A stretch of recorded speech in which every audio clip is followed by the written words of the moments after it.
नमस्कार जय जगन्नाथ आम चैनल को आपण मानकु बहुत बहुत स्वागत। सांग माने कौन आपण मानकर घरे भी अच्छी सदाबाहार गछ तेबे सांग माने सदाबाहार फूलर किछि एपरी आश्चर्यजनक रहस्य रहिछि जहा अनेक लोकंकु ज्ञात न थाए। सांग माने आपण प्रायतः अनेक लोकंक घरे एही गछटिकु देखिबाकू पाइथिबे मात्र 99% लोक एहार फायदा एवं क्षति विषय ज्ञात न थांती।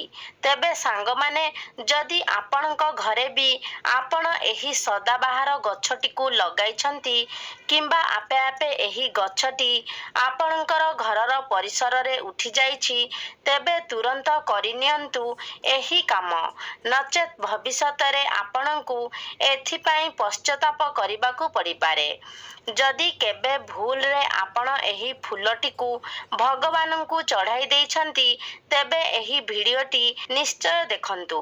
तेबे सांग माने ए विषय रे संपूर्ण जानिबा पाई भिडियोटिकु स्किप न करी शेष पर्यंत निश्चय देखंतु एवं भिडियोटी रे आगकू बढ़िबा पूर्वरु भिडियो को लाइक करी चैनल टिकु सब्सक्राइब करी दियंतु।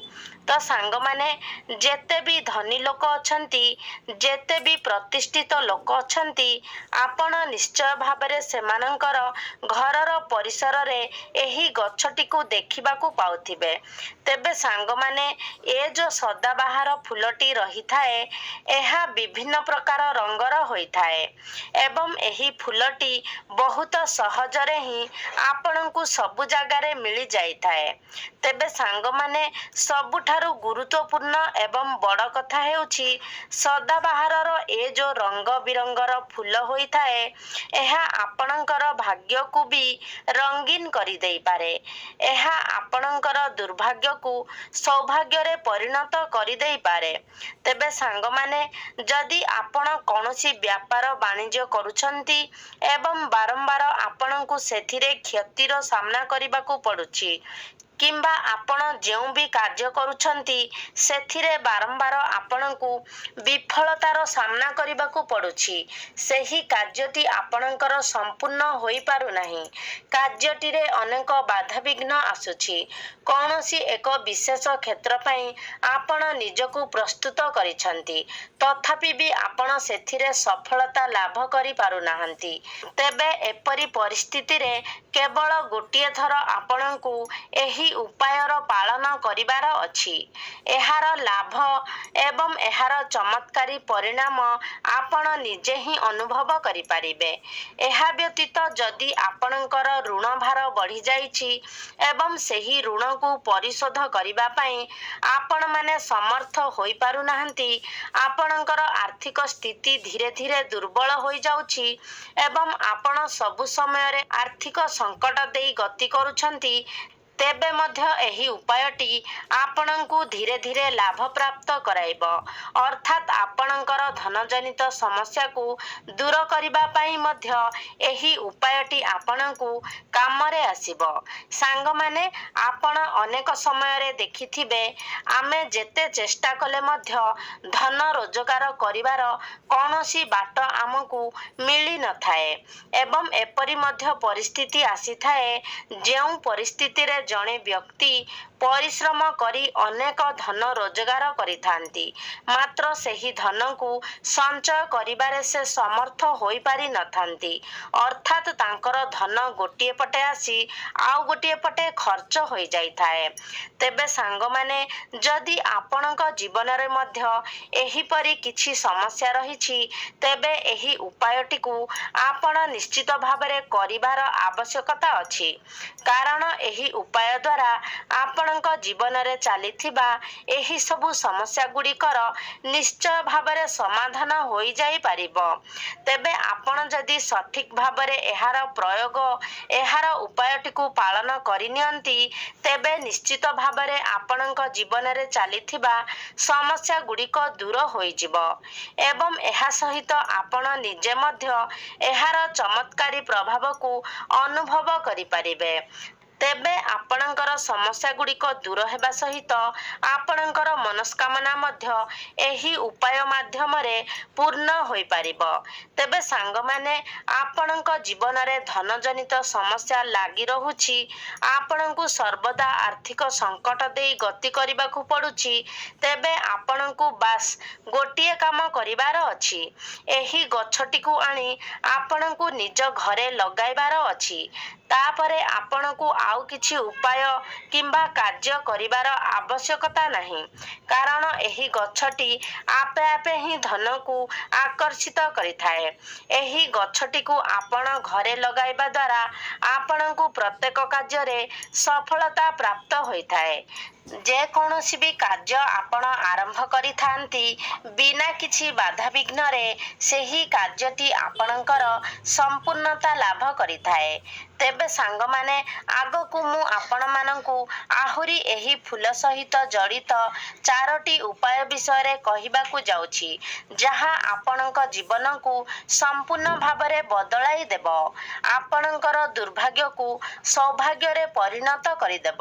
ତେବେ ଆପଣଙ୍କୁ କେବଳ ଏତିକି କରିବାର ଅଛି ଯେ ଆପଣଙ୍କୁ ମୁଁ ଯେଉଁ ଉପାୟଗୁଡ଼ିକ ବିଷୟରେ କହିବାକୁ ଯାଉଛି, ସେଗୁଡ଼ିକୁ ଆପଣଙ୍କୁ ସମ୍ପୂର୍ଣ୍ଣ ଧ୍ୟାନ ଦେଇ ଶୁଣିବାର ଅଛି ଏବଂ ଉପାୟଗୁଡ଼ିକୁ ଭଲ ଭାବରେ ବୁଝି ତାପରେ ଉପାୟଗୁଡ଼ିକ ପ୍ରୟୋଗ କରିବାର ଅଛି, ଯାହାଦ୍ୱାରା ଏହି ଉପାୟଗୁଡ଼ିକ କରିବା ସମୟରେ ଆପଣଙ୍କ ଦ୍ୱାରା କିଛି ଭୁଲ ହେବ ନାହିଁ।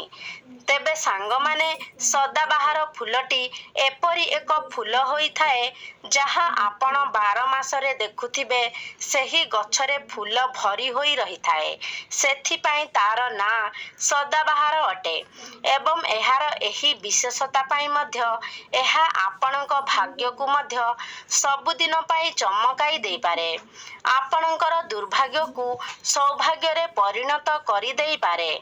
ତା ଭିତରେ ଯେମିତି 12 ମାସ ଯାକ ଫୁଲ ଭରି ରହିଥାଏ, ସେହି ଗଛଟି ସର୍ବଦା ସବୁଜିମା ଭରି ରହିଥାଏ, ସେପରି ଆପଣଙ୍କ ଜୀବନକୁ ମଧ୍ୟ ଏହି ଗଛଟି ସବୁଜିମା ଭରା କରିଦେଇଥାଏ ଏବଂ ରଙ୍ଗୀନ କରିଦେଇଥାଏ। ତେବେ ସାଙ୍ଗମାନେ, ଏହି ଫୁଲଟିର ତ ଅନେକ ରଙ୍ଗ ରହିଛି, ମାତ୍ର ଆମକୁ ଏହାର 2ଟି ରଙ୍ଗ ପ୍ରାୟତଃ ସବୁ ଜାଗାରେ ଦେଖିବାକୁ ମିଳେ। ଗୋଟିଏ ହେଉଛି ଧଳା ରଙ୍ଗ, ଆଉ ଗୋଟିଏ ରଙ୍ଗ ହେଉଛି ଗୋଲାପୀ ରଙ୍ଗ। ତେବେ ସାଙ୍ଗମାନେ, ଯେଉଁ ଧଳା ରଙ୍ଗର ସଦାବାହାର ଫୁଲଟି ହୋଇଥାଏ, ତାହା ମା ଲକ୍ଷ୍ମୀଙ୍କୁ ପ୍ରସନ୍ନ କରିବା ପାଇଁ ଏକ ଚମତ୍କାରୀ ଫୁଲ ହୋଇଥାଏ। ଏହି ଧଳା ରଙ୍ଗର ସଦାବାହାର ଫୁଲଟି ମା ଲକ୍ଷ୍ମୀଙ୍କର ଅତ୍ୟନ୍ତ ପ୍ରିୟ ହୋଇଥାଏ ଏବଂ ଯେଉଁ ଗୋଲାପୀ ରଙ୍ଗର ଫୁଲଟି ହୋଇଥାଏ, ତାହା ମଧ୍ୟ ମା ଲକ୍ଷ୍ମୀଙ୍କର ଅତ୍ୟନ୍ତ ପ୍ରିୟ ହୋଇଥାଏ, କାରଣ ଲାଲ ଏବଂ ଗୋଲାପୀ ରଙ୍ଗ ମା ଲକ୍ଷ୍ମୀଙ୍କର ସବୁଠାରୁ ପ୍ରିୟ ରଙ୍ଗ ହୋଇଥାଏ। ତେଣୁ ଯେତେବେଳେ ବି ଆପଣ ଏହି ଫୁଲକୁ ନେଇ କିଛି ଉପାୟର ପାଳନ କରୁଛନ୍ତି, ତା ଅର୍ଥ ଆପଣ ନିଶ୍ଚିତ ଭାବରେ ମା ଲକ୍ଷ୍ମୀଙ୍କୁ ପ୍ରସନ୍ନ କରିପାରିବେ, ଅର୍ଥାତ୍ ଧନ ଆଗମନର ଚାବିକାଠି ଆପଣଙ୍କୁ ମିଳିଯାଇଛି। ଏହା ବ୍ୟତୀତ ଏହି ଧଳା ରଙ୍ଗର ସଦାବାହାର ଫୁଲଟି ଭଗବାନ ଭୋଳାଶଙ୍କରଙ୍କର ମଧ୍ୟ ଅତ୍ୟନ୍ତ ପ୍ରିୟ ହୋଇଥାଏ ଏବଂ ଯଦି ଏହି ଧଳା ରଙ୍ଗର ସଦାବାହାର ଫୁଲକୁ ଆପଣ ଭଗବାନ ଭୋଳାଶଙ୍କରଙ୍କୁ ଅର୍ପଣ କରୁଛନ୍ତି, ତ ଆପଣଙ୍କ ଜୀବନରେ ଚାଲିଥିବା ଅନେକ ଗୁଡ଼ିଏ ସମସ୍ୟାର ସମାଧାନ ହୋଇଯାଇଥାଏ ଏବଂ ଆପଣଙ୍କ ଜୀବନରେ ଯଦି ରାହୁ କେତୁ ଜନିତ କୌଣସି ଦୋଷ ରହିଥାଏ, ତେବେ ତାହା ମଧ୍ୟ ସମ୍ପୂର୍ଣ୍ଣ ରୂପରେ କଟି ଯାଇଥାଏ। ତେବେ ଆପଣ ଯେବେ ବି ଧଳା ରଙ୍ଗର ସଦାବାହାର ଫୁଲଟିକୁ ଭଗବାନ ଭୋଳାଶଙ୍କରଙ୍କୁ ଅର୍ପଣ କରୁଛନ୍ତି କିମ୍ବା ମା ଲକ୍ଷ୍ମୀଙ୍କୁ ଅର୍ପଣ କରୁଛନ୍ତି, ତେବେ ଅର୍ପଣ କରିବା ସମୟରେ ଆପଣ ନିଜର ମନସ୍କାମନାକୁ ଭଗବାନଙ୍କ ନିକଟରେ ପ୍ରକାଶ କରନ୍ତୁ। ଆପଣଙ୍କର ଯେପରି ମନସ୍କାମନା ଥିଲେ ମଧ୍ୟ ତାହା ନିଶ୍ଚୟ ଭାବରେ ପୂର୍ଣ୍ଣ ହୋଇଯିବ।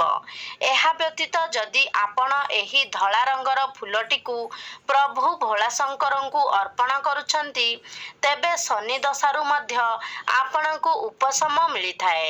ତେବେ ସାଙ୍ଗମାନେ, ଯଦି ଆପଣଙ୍କର ଘରେ ଏହି ଫୁଲ ଅଛି ତେବେ ତ ଏହା ବହୁତ ହିଁ ଶୁଭ ହୋଇଥାଏ। ମାତ୍ର ଯଦି ଆପଣଙ୍କର ଘରେ ଏହି ଫୁଲ ନାହିଁ ତେବେ ଆପଣଙ୍କର ଘର ପାଖାପାଖି ଏହି ଫୁଲ ଆପଣଙ୍କୁ ଅତି ସହଜରେ ମିଳିଯିବ। ତେଣୁ ଆପଣ ନିଜ ଘରେ ଏ ଫୁଲର ଗଛ ନିଶ୍ଚିତ ଭାବରେ ଲଗାଇବା ଉଚିତ। ଏହା ବ୍ୟତୀତ ଯଦି ଆପଣ ପ୍ରତ୍ୟେକ ଦିନ ସଦାବାହାର ଫୁଲକୁ ହାତରେ ଧରି ମା ମହାଲକ୍ଷ୍ମୀଙ୍କର କୌଣସି ବି ମନ୍ତ୍ରର ଜପ କରନ୍ତି ତେବେ ମଧ୍ୟ ଧୀରେ ଧୀରେ ଆପଣଙ୍କର ଆର୍ଥିକ ସଙ୍କଟ ଦୂର ହୋଇଥାଏ। ଏବଂ ଯଦି ଆପଣଙ୍କର ସ୍ୱାସ୍ଥ୍ୟଜନିତ କିଛି ସମସ୍ୟା ରହିଛି ତେବେ ଆପଣ ଯଦି ଏହି ଫୁଲକୁ ନିଜର ହାତରେ ଧରି ଭଗବାନଙ୍କ ନିକଟରେ ନିଜର ସ୍ୱାସ୍ଥ୍ୟ ପାଇଁ ପ୍ରାର୍ଥନା କରନ୍ତି, ଉତ୍ତମ ସ୍ୱାସ୍ଥ୍ୟ ପାଇଁ ଭଗବାନଙ୍କୁ ଜଣାନ୍ତି, ତେବେ ଆପଣ ମଧ୍ୟ ନିଜ ସ୍ୱାସ୍ଥ୍ୟରେ ଧୀରେ ଧୀରେ ଉନ୍ନତି ହେବାର ପରିଲକ୍ଷିତ କରିବେ।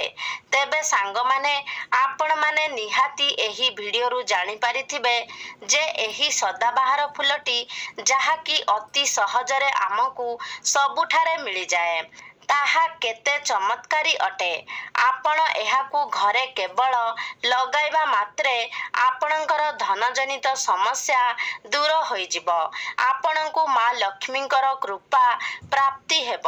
ଏହା ସହିତ ପ୍ରତ୍ୟେକ କାର୍ଯ୍ୟରେ ଆପଣଙ୍କୁ ସଫଳତା ମଧ୍ୟ ମିଳିବ। ତେଣୁ ଯଦି ଆପଣଙ୍କ ଘରେ ଏହି ଫୁଲଟି ନାହିଁ ତେବେ ନିଶ୍ଚିତ ଭାବରେ ଏହି ଫୁଲ ଗଛଟିକୁ ଆପଣ ନିଜର ଘରର ପରିସରରେ ଲଗାଇବା ଉଚିତ। ତେବେ ସାଙ୍ଗମାନେ, ଆଶା କରୁଛି ଆଜିର ଏହି ଭିଡ଼ିଓଟି ଆପଣମାନଙ୍କୁ ନିଶ୍ଚିତ ଭାବରେ ଭଲ ଲାଗିଥିବ। ଯଦି ଭଲ ଲାଗିଛି ତାହେଲେ ଲାଇକ୍ କରନ୍ତୁ, ସେୟାର କରନ୍ତୁ। ଆମ ଚ୍ୟାନେଲକୁ ଯଦି ସବସ୍କ୍ରାଇବ୍ କରିନାହାନ୍ତି ତାହେଲେ ସବସ୍କ୍ରାଇବ୍ କରିଦିଅନ୍ତୁ। ଏବଂ କମେଣ୍ଟ ବକ୍ସରେ ଭକ୍ତି ଓ ଶ୍ରଦ୍ଧାର ସହିତ ଜୟ ମା ଲକ୍ଷ୍ମୀ ନିଶ୍ଚୟ ଲେଖନ୍ତୁ।